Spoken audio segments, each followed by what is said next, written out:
Good morning and welcome to our daily devotion. We are running behind this morning, but it's still morning.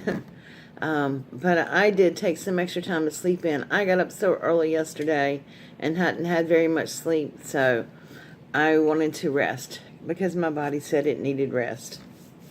So today's devotion is going to be a little bit different.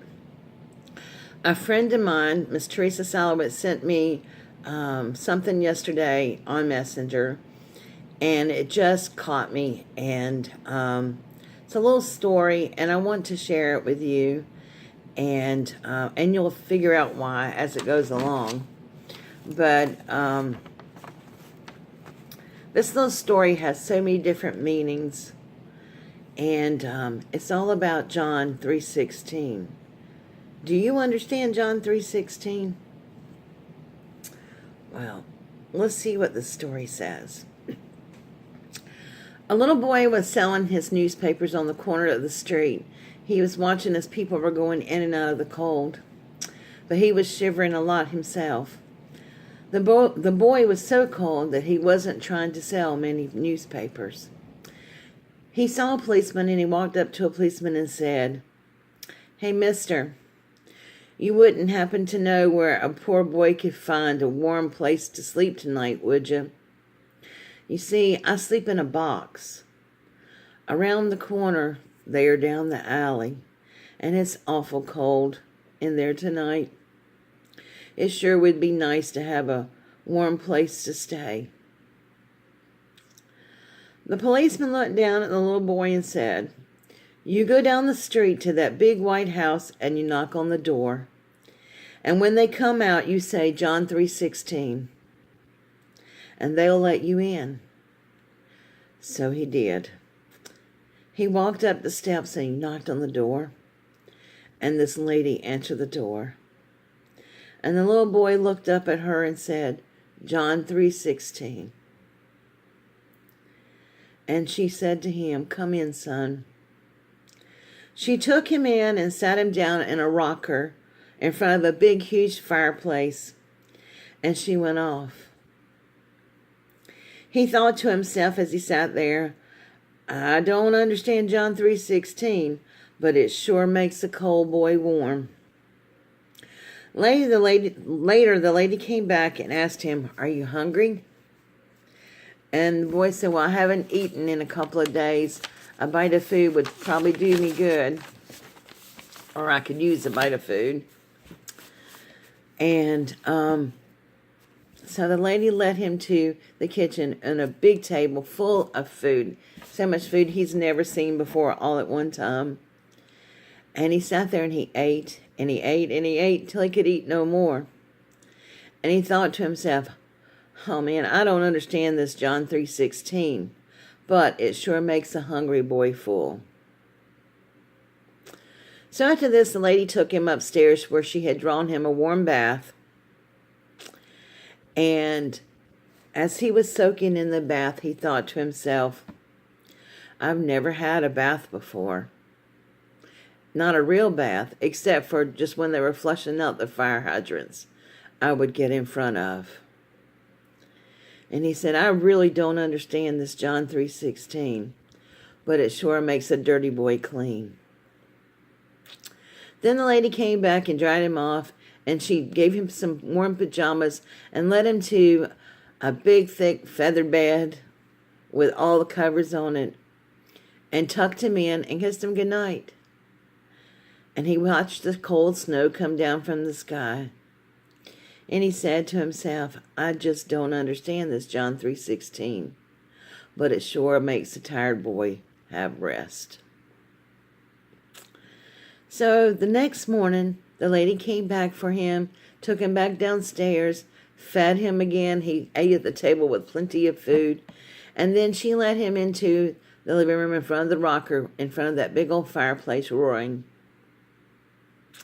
And she sat down with him, and she looked in his small little face, and she said, "Now do you understand John 3:16?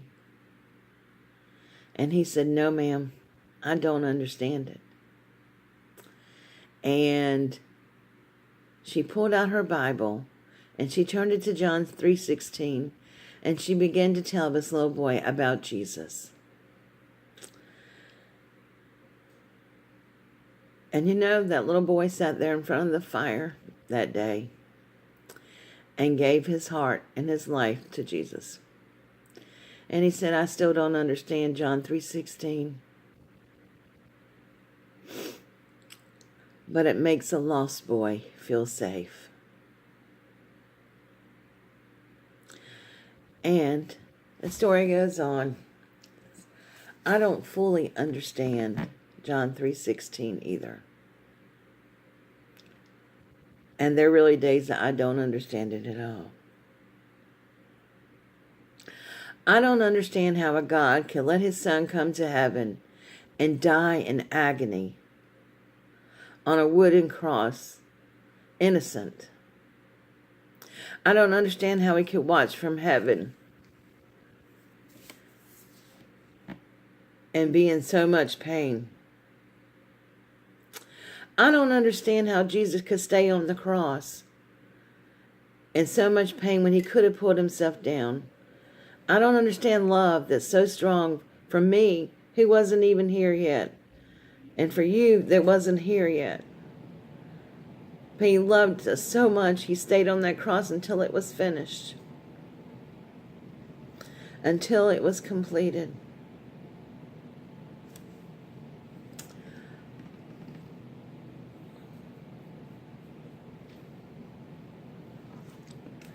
You know,